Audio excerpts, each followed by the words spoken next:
Yo, what's good, y'all? How y'all doing? We back again. We live.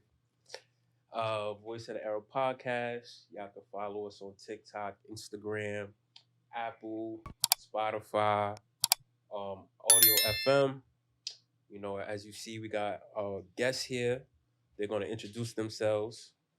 Go ahead. Hey y'all, my name is Fatu. Oh, what's up, y'all? My name is Karen. What's going on? My name is Umar. And the one and only day. Kick it off, my All brother. right. So to start off, the question that I got for y'all is, what was y'all culture growing up, or what's y'all culture, and what was y'all upbringing like? Yeah, what culture y'all come from? Like, what country, and like cultural background and stuff like that. Like, y'all can start off with like saying what culture y'all come from alone, and then after that, y'all like explain, go into depths of your culture in itself. Who's going first? Growing up, pretty Yeah. much, it's an African culture. Mm. You grow up in an African family. Mm. I mean, African parents, immigrants. Yeah. So, it's kind of different, like, from everybody else upbringing, like, that's not African. Mm-hmm. But, it's you get accustomed to it. Mhm. You know what I mean? So, but it's cool, though. It's cool. Alright. So, what specific culture or background you come from? Like, for example, do you come from Mandinka side, Fulani side, Yoruba side, Igbo, Akan? I came basically. I'm from Mali, so Okay. I came from like the Maninke side. Like, Okay, that's dope. So you know, like where y'all villages like at and stuff like that. Like you usually go there and stuff. I've been there once. Yeah. Back in like 2010. Okay. That's fine, man. I'm actually also Malian too. Oh, Yeah, bro. like I was living there for like a month. I lived in Katia, Mali. Oh, okay. Yeah, so I've been there for a while. I'm not gonna lie, I'm from there and stuff too, but it's kind of ass. Yeah, maybe it changed now. Feel me? But when I was there, that shit was ass. You feel me? But how about you? What cultural background you come from? I'm from Ghana, so it's a little different than y'all Muslims. So I grew up Christian.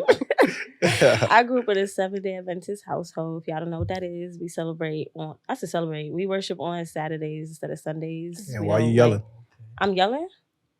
Oh yeah, I just, we raise your voice up.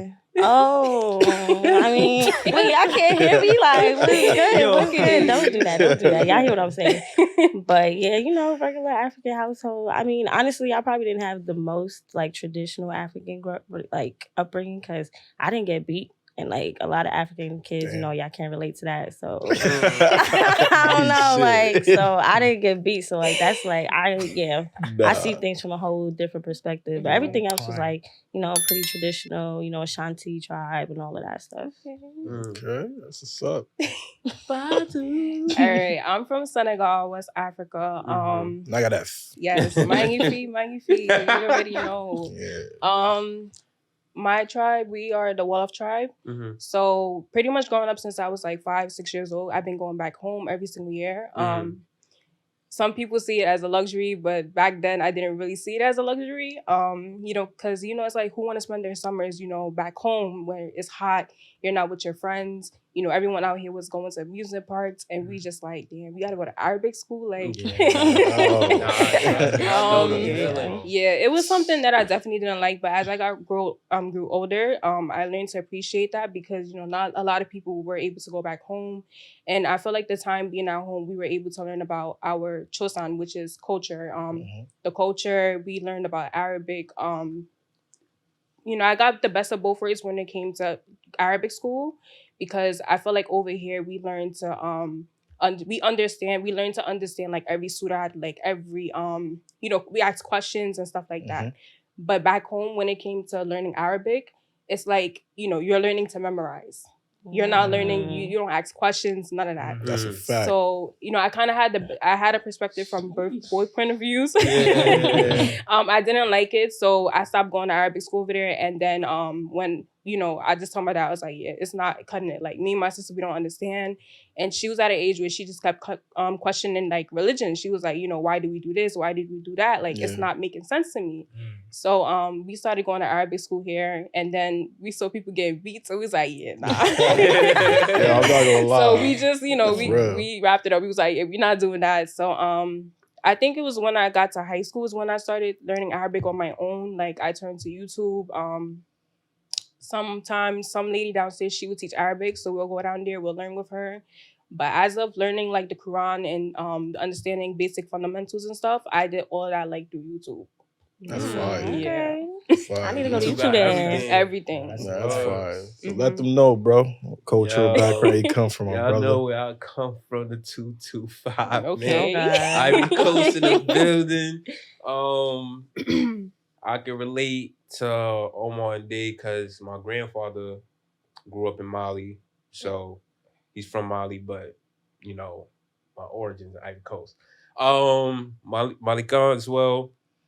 My upbringing was pretty different because when I was growing up, I would go to church. Like, I went to Catholic school. And, I got some family members that's Christian. So I would go to church on Sundays. Like, I'll go visit, like, my family in North Carolina, in Atlanta. And they Christian. So, like, every Sunday, like, I'll go to church with them. But my pops was Muslim, but my pops didn't force it on me. Like, he didn't force, like, Islam on me, like, at that time. Like, I would say I started going to Arabic school around, like, 10, 11 years old.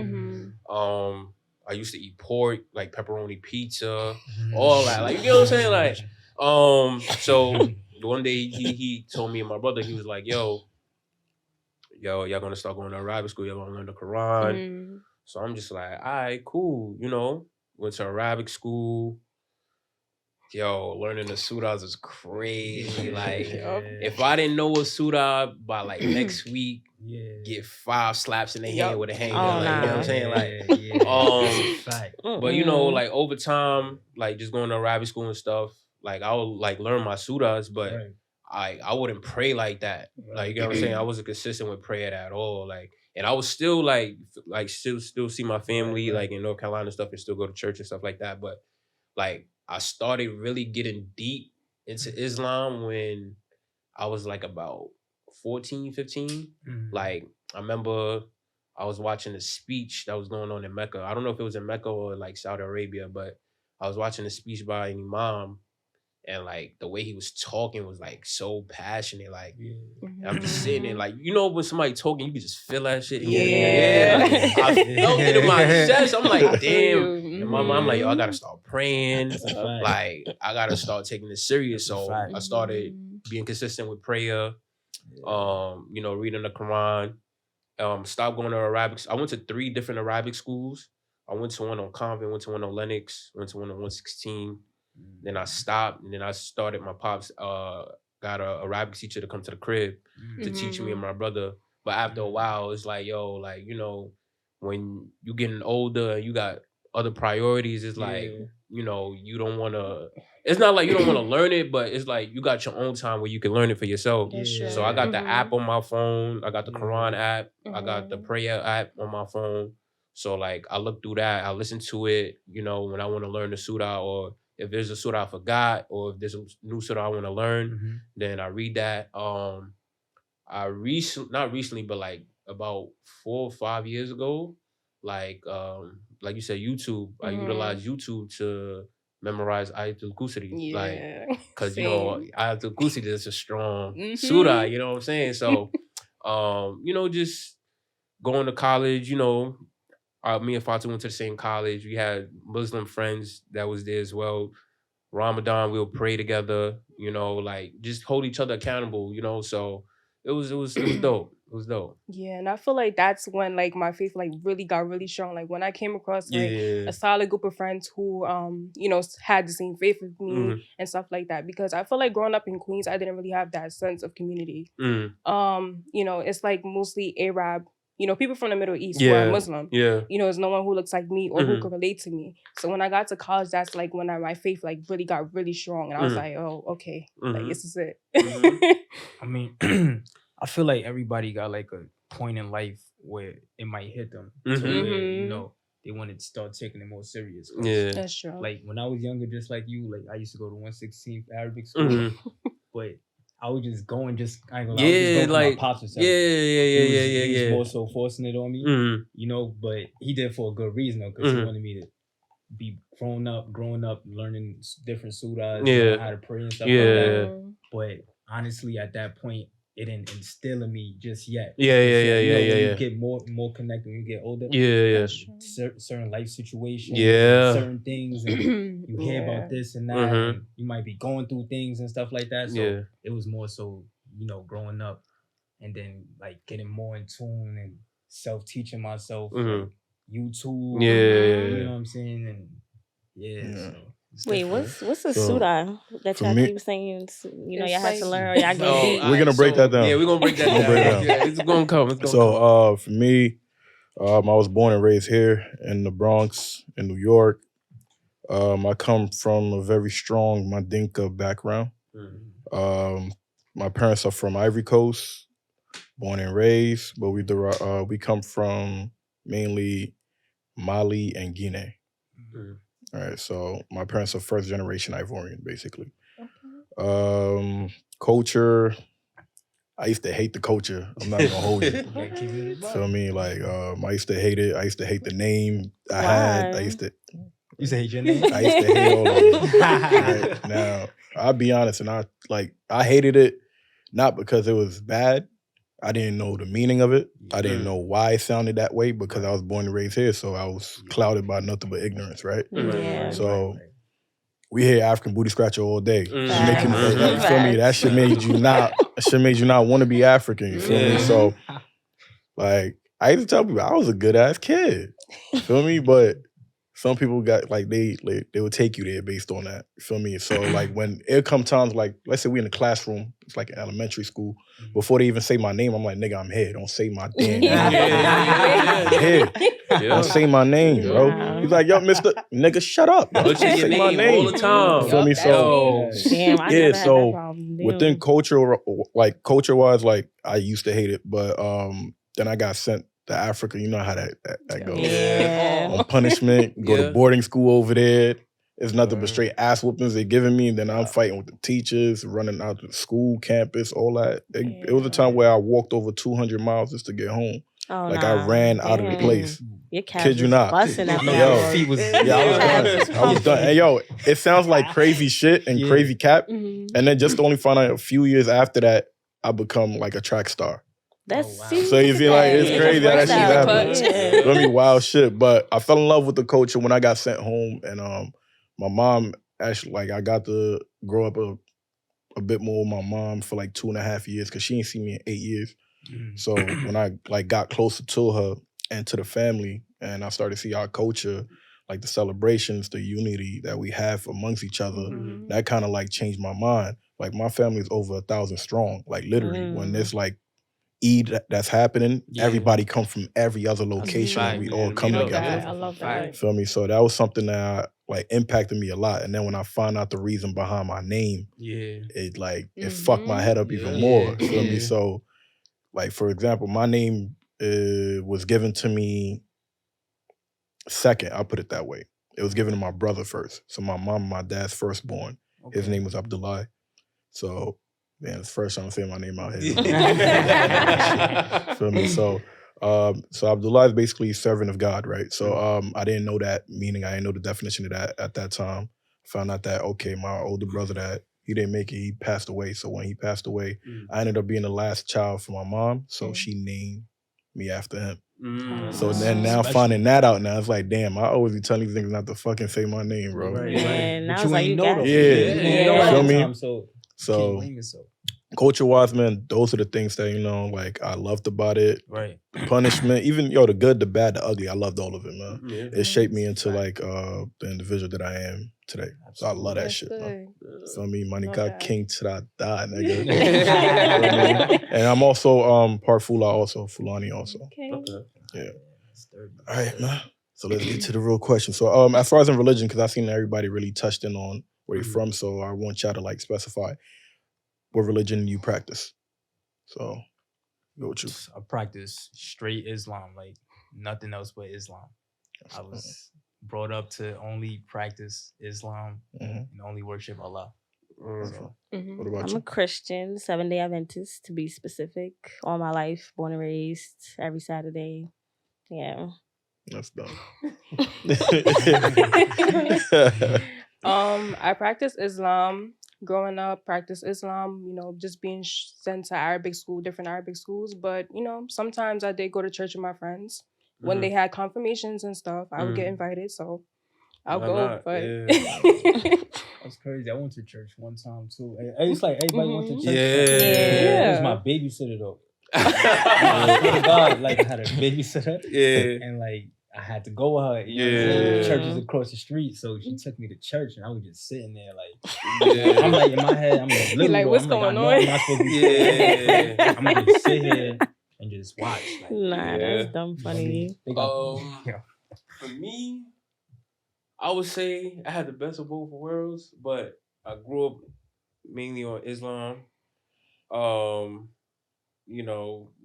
Islam, bro.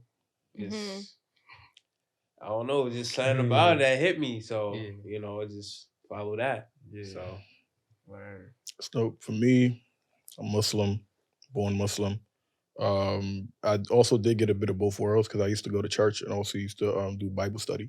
So when like I was younger, just it's kind of similar to your take when you say like with the babysitter will go there, so then you have to go there, right? But mine was kind of different. It was like a summer camp program that I always used to be involved in that my parents put me into. So they knew what it was. We'll be in churches, we'll learn all of that. My dad was okay with that. He was like, it's okay. You're going to go there. You're not going to bother us. That's one. Two, you feel me? Two, y'all going to learn something. It doesn't mean that it's going to change your, it's going to change your mentality. My dad knows his kids. He knows how strong-willed we are at the end of the day, right? So he gave us that, to which I was doing that. I was reading the Bible all the time. I ain't see nothing wrong with it. Like from everything I've read, a lot of the things are similar to the Quran. I say the same thing all the time. So I got a bit of both worlds, and I loved it. It was good. Yeah. I mean, so what made you choose your religion? Like, what made you feel like, okay, I'm one with this. This is for me. Like, I don't know. Like I said, like certain life situations growing up, once you start like looking into it, like you see it makes sense. You know what I'm saying? Like when you read it and like you listen to, you listen to certain people talk about the religion and stuff, like it makes 100% sense. Like it's crazy. Like, like you might just look back at things like, oh, this is why this happened. Oh, that's true. Or, I gotta fix this to, like it's just, I don't know, honestly, like it just makes sense to me and I understand it. But I'm not where I need to be yet in the religion. So I know I got a long way to go. And I'm okay with that. Like, okay. Me personally, I was born into it. Like, stop yelling. I'm sorry. It's just like, is the mic sensitive? Like, are they gonna be like, yeah, she mad loud? My fault. But yeah, for me, I don't really think there was ever a time where I was like, yeah, this is it for me. Like, I feel like all my life, like I just been knowing Christianity. I've known God. Like that's who it was, and it's just like, I don't know. Like, I just always felt like God was always around. Like, even as a child, even though I didn't really, like, understand the Bible and stuff, like, we would be in church doing, like, the Bible school and stuff. Like, I didn't really get the concept of everything, but I always just felt like God was, like, a protector. Because my mom is, like, she, like, a prayer warrior. Like, the ones, like, they be talking about in the movies. That's who she is. So it's, like, when she would pray, like, it would just be, like, yeah, you good. Like, we all safe. God is here with us, you know, type shit. But yeah, I don't know. Like, I feel like just all my life, I just kind of knew God and just always felt him. Okay. I would say for me, it's kind of just a similar thing. Because Senegal is a country that, you know, 95% of the population does make up like Muslim people. We do practice Islam. So, you know, just growing up with two parents who are very strong in their faith and their deen, you know, it's inevitable for your kids to follow the same path. Yeah.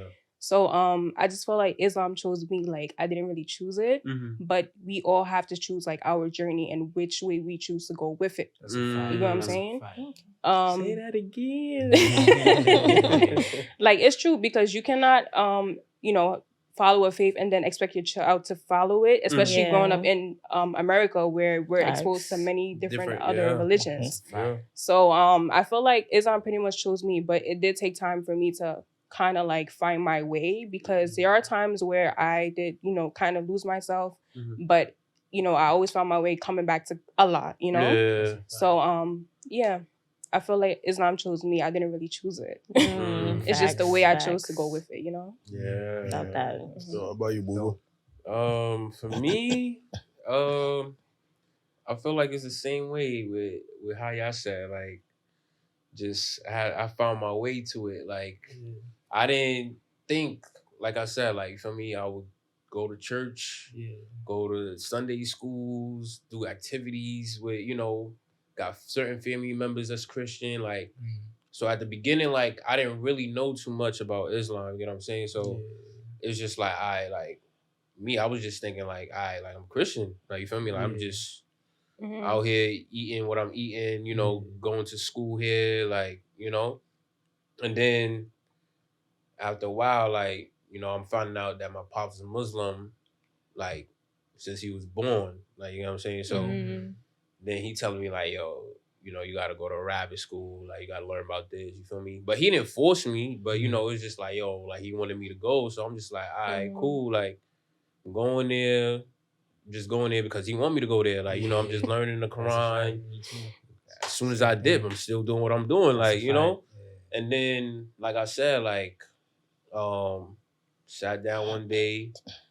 Like, I just felt like something was missing. Like, I wasn't being myself. Like, you know, like I said, listening to that speech, and also like just being around like friends that really was about their deen. You know, like that I think is what had a major impact on me. Like, that was about their deen, and you know, always educating me, like letting me know about certain things, like even the stories about the prophets and everything. Like, you know, like just hearing that, you just sit there, you just be like, damn, like, okay, like this is serious, you know. So doing that, you know, just studying, you know, watching movies, videos, that's what did it for me, you know. So yeah. From my world, growing up, I felt like I was forced to be Muslim because I was born in it.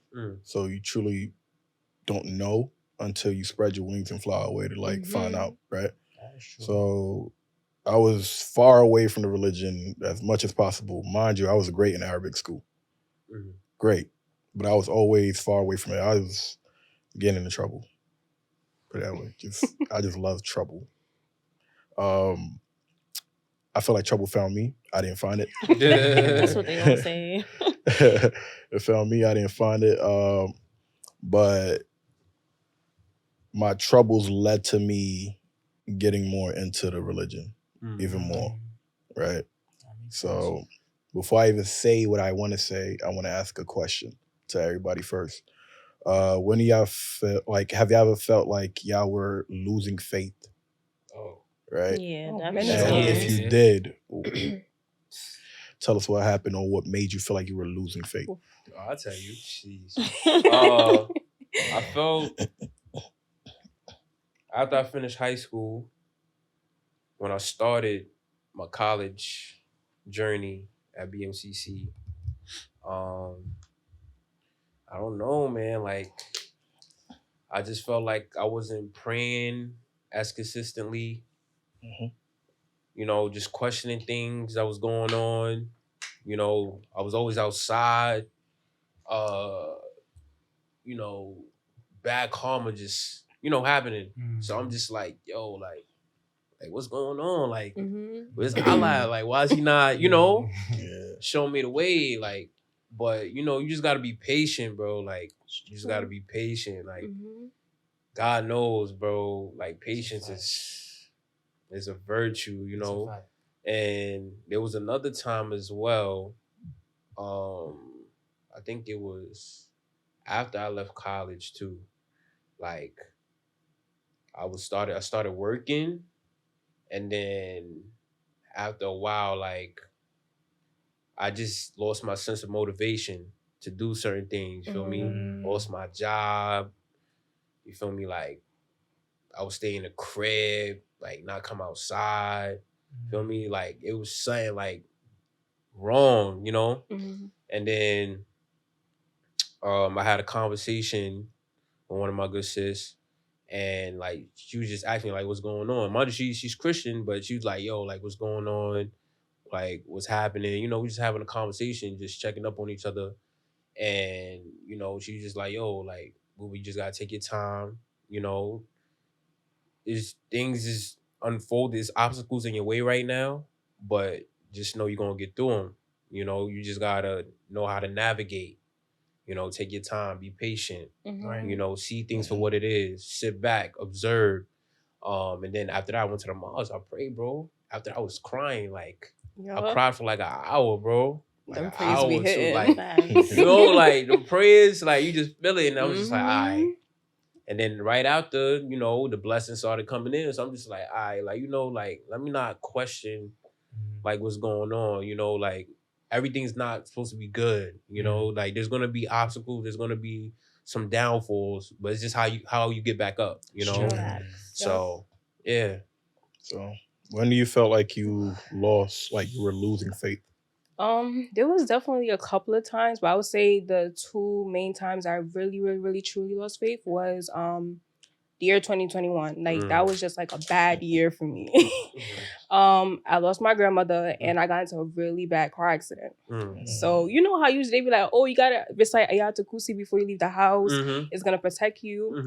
So I did that, driving, whatever. Then we got into a really bad car accident. And I'm just like, yo, like, why so many bad things happening? Then a couple of months, I lost my grandmother. Everyone who knows me knows I'm very close to her. Like, that's my baby. So when I lost her, I was just like, yo, damn, like, this is like really a bad year. Like, what's going on? Like, I'm not feeling like myself. Like, I'm losing myself. It got to a point where, I just kind of distanced myself from everyone and no one like heard from me. Like, I think it was like a couple of months. Like, this happened in August and no one heard from me until like December. And they just like, yo, like, you good? Like, you just been off the grid. So then I just started questioning myself. And that's when I kind of learned to like just kind of be patient with the situation and everything that was going on. Because, with grief, they're like, grief comes in it comes in waves. Forms. So, I just kind of like took everything that was coming. I was just like, you know what, it's whatever at this point. I started praying. So you know how they say when you pray like the night prayer, like the one like the last third quarter of the night. Yeah. So I started doing that, and then I just felt myself, like the stress and everything, like just falling off. I was like, okay, like I'm slowly going back to myself and stuff. But I truly lost faith. Like 2021 was just not my year. So I just started praying more, started being patient, just stopped questioning God for everything that was going on. I just pretty much left everything in His hands. I was just like, you know what? I'm gonna just keep praying. Whatever happens at this point.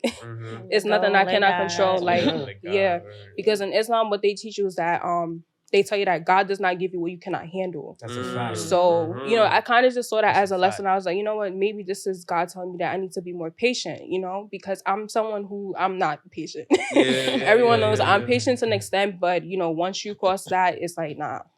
But it definitely taught me patience and to just pretty much leave everything in the hands of God. Like, you cannot question God sometimes, and He definitely doesn't give you what you cannot handle. So maybe this is a lesson. He's teaching you something. And I took it as Him trying to teach me patience. Just be patient. Your time is gonna come. That's dope. What about you?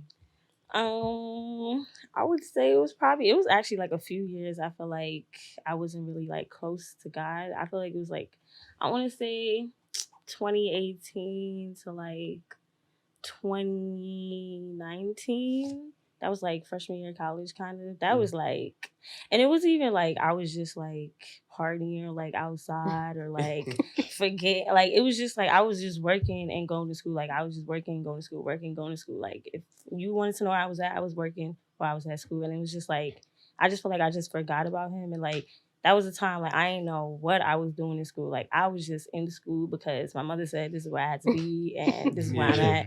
And like I was just failing classes after classes, like just semester, the grades was just in the toilet, like those 2 years, like it was just terrible. Like, and I feel like 2020 was when I kind of had like a revelation. Like I just forgot about God, like that whole 2 years. Like you know, I always said like I always knew he was there, but it was like I just never like really appreciated him for like what he was doing. Like, you know, I was going to work, coming home, I was going out, coming home, like, and all of that. And I guess I just like in 2020 I had dropped a video that was like a little controversial. Don't start, don't be my fault. But like I dropped the video. I feel like I know what she's talking about. I remember. Did you see it? It went a little viral. It went a little viral in my congregation, but like that was kind of like a very big breaking point in like my faith, and like make a break. Like, yo, God, like I need you to hold it down for me. Like, and I guess like just from that, like I kind of just learned how to just like ride through the storm, because it was a big storm. It was a big storm for me. So yeah, I was on live arguing, right? No, I wasn't on live. I wasn't arguing with nobody. I mean comment section, like Facebook. Oh, no. Nah, it wasn't a lot of that. It was a lot of arguing in real life. Especially it was in real life. But yeah, like that was just like a make or break point. I feel like after that, like I kind of just started praying about like everything. Like even when I just go to the store to buy something for my hair, like God, what do I need? Like I just started including him in like day to day so I can get more comfortable and like, you know, being like more aware that like, yo, he's doing everything for you. Like so that like when it comes to like school, career and all of that, like I'm not stressing and stuff like that. Yeah. So yeah. That's dope. How about you, man? When did you feel like you lost faith? Man, I'm be honest with you. It's like the same thing with you. Like when you first went to school. To the mic. Good. Like I say like around a lot of 2014, 2015. I think I had just went to college around that time. So I'm sorry, I don't want to interrupt, but it's giving a pattern. It's giving a pattern. First year of school, it's giving a pattern. It's something. Real, it's real. Because like when you first go to school, like let's be real, like I'm thinking about lit parties, dorms. That's all I'm thinking. That's a fact. For me, everything lit. I'm the opposite. You understand? Like, people think I'm like I wasn't praying. I wasn't really doing nothing that was, you know, that was good. I guess, you know what I'm saying? Like I brought my praying mat to school, but I barely prayed. Collecting dust. I barely prayed. Like now that I think about it, I mean, your head was in the right space, you know. It was real. It's a story, like, right? But like, you know, I'm just trying to say, bro, like I wasn't really like thinking, like, you know, doing what I was supposed to be doing, bro. Yeah. So, you know what I'm saying? So I say like, you know, I wouldn't say losing faith. I say more so like not praying and stuff, man. Like, you know, that's not being connected, bro. That's super important. Praying, bro. That's super important. So it's like, you know, later on in the years, like, you know, things start happening and stuff is not going your way. Like, you know, you get to questioning like, dang, like what's going on? Like, but then you really start to realize that nothing could get you out of that but prayer. That's a fact. You understand? No matter what, and pray. And once you realize that, you won't want to pray more. And then you won't want to do what you pray for. You know, so that's what like got me out of that slump. I'm not saying I pray every day though. Yeah. I try though. Yeah. I try, you feel me? But it's the praying effort. is mad important, bro. That's a fact. I ain't know it's important. So I'm gonna try to, you know, just try to pray more. You know what I mean? Yeah, man. For me, I say I lost faith years ago. So I used to like enjoy being outside doing wild shit. I started partying at a young age. At the age of 14, I was in clubs. Yeah. So I lived different. Yo, what? I was having fun. You feel me? I had a time in my life, right? would I be forced to go pray a lot of the time by family? Yeah, for that I would do it. And then I started like experiencing like losses. So that was like when the turning, like it was like the turning point of my life, right? It happened a few times. So, and a lot of these people that are dying weren't the people that started something. They were just the ones that was there to tell people chill out, right? And usually they're there to tell me to chill out. Right. So that was like, like a big huge for me. So it would come into the sense where like, I just always think go, go, go, go, go. Right. Fuck everybody, fuck the religion. I didn't care. And it's fucked up to say that's how I was at that time until like in 2015 when one of my boys, he basically got bodied or whatever, he got killed. So with him getting killed, I kind of like, it was a turning point for me. Like I was like, yo, fuck this fate even more. I'm done with everything. Something gotta give. Something gotta happen. I said probably like a day after, I just ended up having a dream. Dude just came to the dream. Literally. And I'm having a conversation. Who, when, where, why. First thing he said, let it go. Let it go. You said, I'm good, let it go. Like, and I remember this shit so vividly. Let it go. Let it go. After the third time when he said let it go, I woke up. I was like, yo, let me try to pray. Started praying a little bit more. Things got a bit better. And then like, not even only that, the good thing about the praying thing was like the discipline. I love the discipline. Right. I was always hard-headed. I ain't listen to people. I didn't like listening.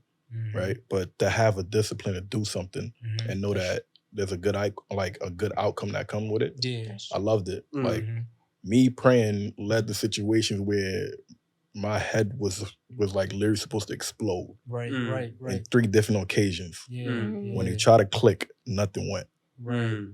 Wow. You know what I'm saying? So that's like a fucking turning point. Like nigga, that was when I was like, it's time to really get the fuck out and start praying to God and keeping it pushing, for me. Absolutely. So my journey was rough. It was, I mean, some people had it way worse, but I love it. It guided me to the religion even more, for me. And I like to study. I love studying about the religion. I ask questions. I don't give a damn. You're not supposed to do this. Why am I not supposed to do this? Right. You can't marry her. Why I can't marry her for? You feel me? Like, it's good to ask questions. Yeah. A lot of people grow up confused, and then later on it catches up to them in the long run. You know? But I ain't gonna hold you to Ray. I feel like an issue that we also do have within our religions a lot of the times too, usually are when parents or elders will basically tell you to do something, talking about as a part of religion, and they don't give you a proper explanation of it, but yet they will only tell you the negative things that will happen if you don't do as they say,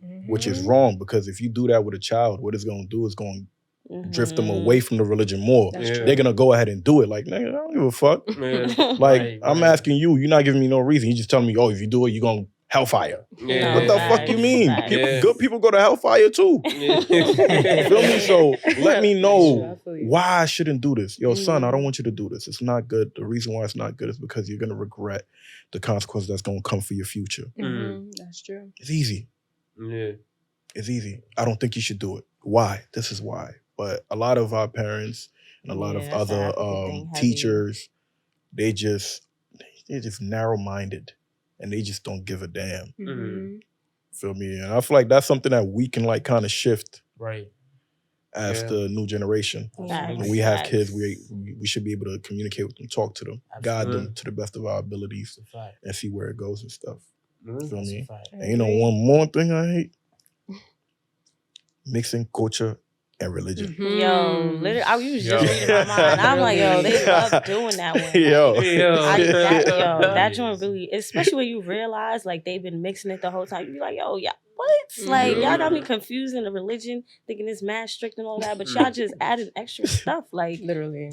Yeah, that'd be the worst one. That'd be the worst, man. Especially when they know for a fact, like, yo, one thing I used to hate about it was like, when they be like, oh, that's your elder. So you have to respect Bro, it. like, I'm like, yo, bro. I used to get tight. Yo, I told y'all, they give you man, no I got respect. into They it. come talking to you like they know you since you was in the womb. Like, bro, Yeah, I don't know you literally, from nowhere. yeah. You know my mother. I don't know you. Yeah. Like, Yeah, what is yo. he talking about? I used to get in a situation where people are older than me and they'll talk crazy, and I'm like, yo, bro, do you know that I will break your jaw? Like, you just keep yapping because you're older than me. Your age don't mean nothing. I'll beat your ass. No, honestly. So, but the thing was, like, even with my siblings, like, we knew that we might have an age gap, but it's certain things that each individual would know that the other person wouldn't know. So we'll be educating each other on things. Like, my sister's way older than me, and I give her guidance too. Same way as how she always gave me guidance growing up. Same thing with my brothers. So within that aspect, we've reached that. We've changed it completely, but we were born and raised here. Yeah. So that's a bit different than the traditional way that's back home. Feel me? Like, so. Completely different. That's how it be. Culture's cool, man. Culture's cool. Nice. I love culture. I love the Monica culture. I love where we come from, but at some point they gotta chill when it comes to elder shit. Elders will get their ass whooped too. Like, bro, and if you're a parent, let me say this to parents. If you're a parent, you can be wrong. It's okay. It's okay to be wrong. It's nothing disrespectful about your kid educating you on your behaviors. There's nothing wrong with that. At least your kids are communicating with you instead of doing certain things behind your back and just being very disrespectful. Yeah. Feel me? You would rather that to have that guidance and stuff like that and have those advices from your child than another random person, or maybe it might be too late. Yeah.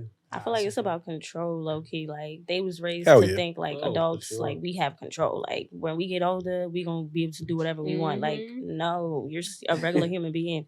We're all getting held to the same accountabilities as the 10-year-old. Like, it's really the same thing all around. Like, you older, if anything, you should know better. You should respect the child. You should understand, like, yo, I was that age at a point.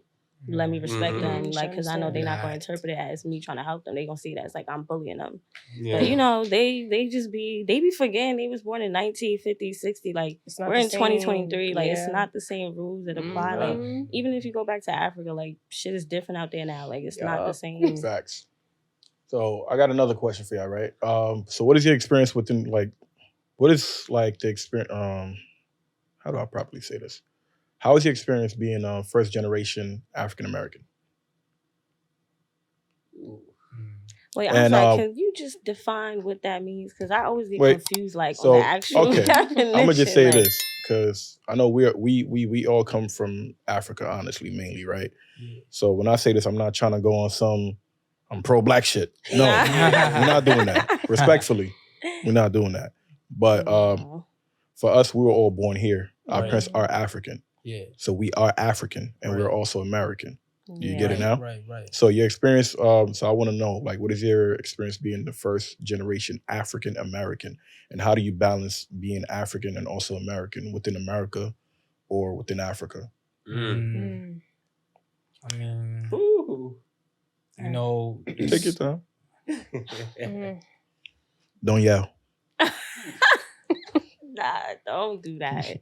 I feel like there's really no balance though, like, because balance would mean like it's two separate things. Like, it's literally just one. Like, I was born here, my parents are from Ghana, but it's like that's a whole nother culture. Like, because you know we both like you understand the language. Some people might not speak it, but it's like you eat the food, but then you go outside and you eat different food. Then you come home, like it's just a mixture. Like, I feel like it's not really about balancing. It's just about like respecting the two and understanding like they both made you who you are, kind of. That's a fact. That's a fact. Yeah, I agree with you because I feel like with me, it's kind of like the best of both worlds. Yeah. Like in my household, my parents weren't really strict because they both went to school out here. So they kind of understood like what we're going through, you know, the changes are going around them and stuff.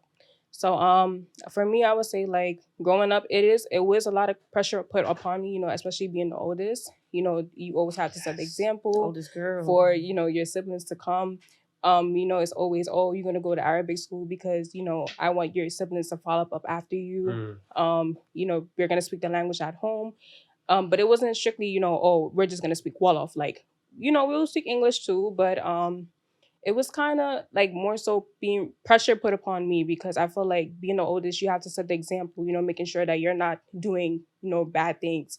So, they'll be like, oh, you're not like these Africans out here. You're from Senegal. Yo. Put that in your head. They be like, you're not, seriously, they'll be like, you're not like these black kids out here. Like, put that in your head. You're Senegalese first. Yeah. Like, keep that in mind. You're going to keep up with your prayer. You're going to respect your elders.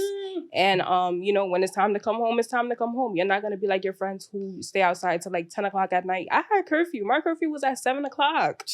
My curfew was 7 o'clock. My shit was at 3. Nah, 3 is crazy. I never respected it though. Listen, my dad did not play. He was like, school, after school, come home. That's it. But my siblings, looking at them, it's like they got it easy. And I'm just like, bro. The first child is the toughest. My little sister got a whole Always the iPhone 13 type shit. I'm like, yo, what the hell? She only 9. But for me, I felt like it was more so you knew what you're supposed to do. Like they put their trust in me. So it's like I knew what I had to do, in order to keep my parents' trust. So, just school, after school, come straight home, do what I gotta do. If we going to Arabic school, we going to Arabic school.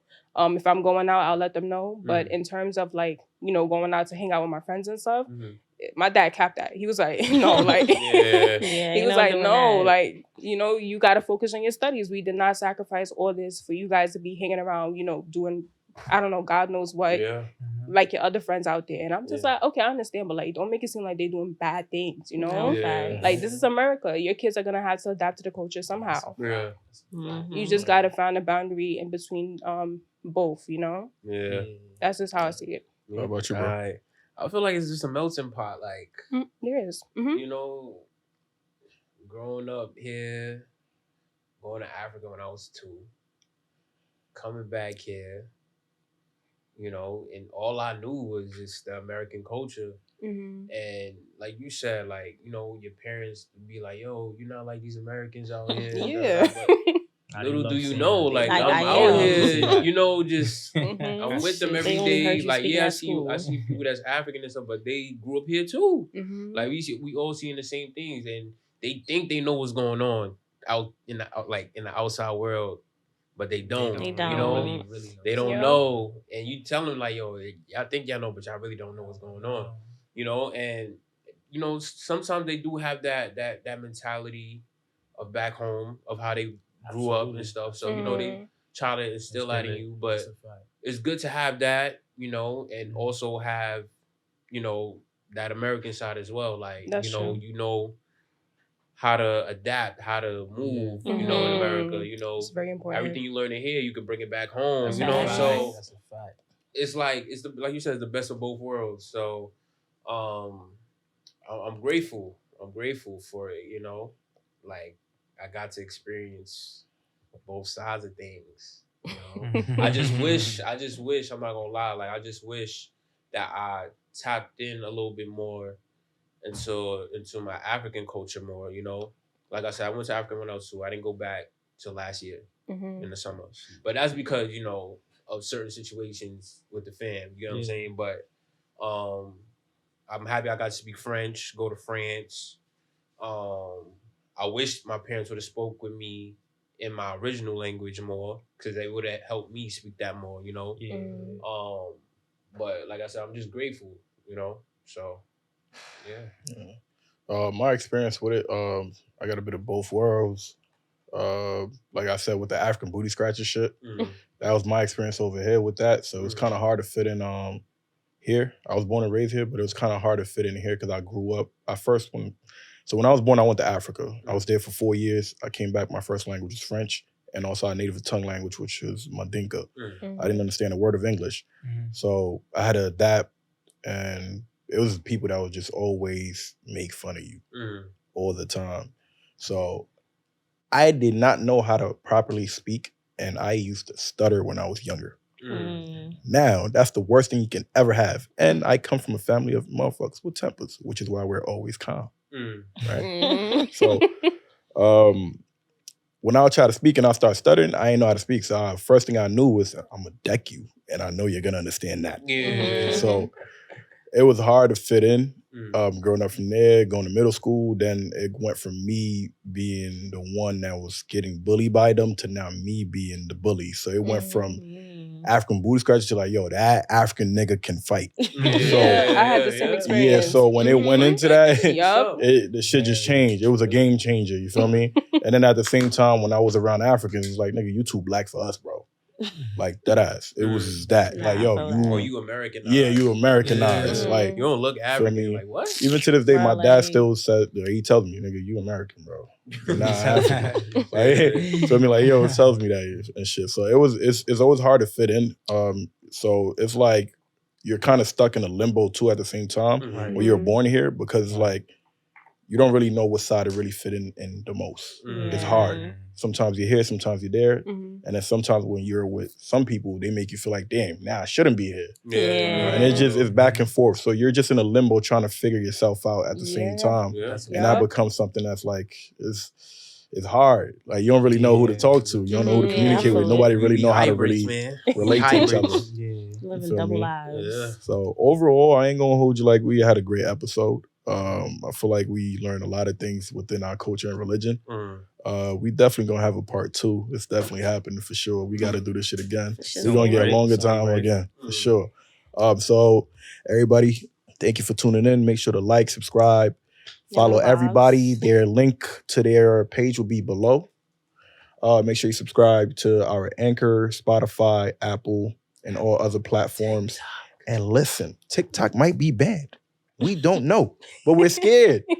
We got 17,300 followers as of today.